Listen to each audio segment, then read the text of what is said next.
नमस्कार सांग माने जय जगन्नाथ। बयस बढ़िया सहित दायित्व भी धीरे धीरे बढ़ुची। छुट्टी हेले ड्यूटी रु घर काम सब देखा पड़ुची।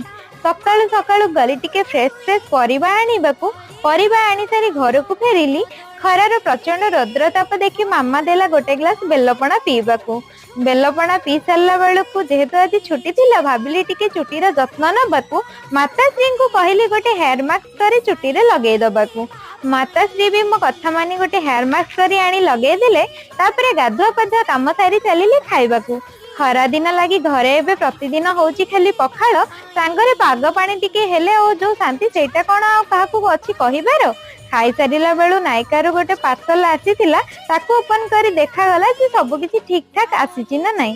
संध्या रे अदिनिया वर्षा कुआडू माडी आसिला गरम पागटा को पूरा ठंडा करी देला।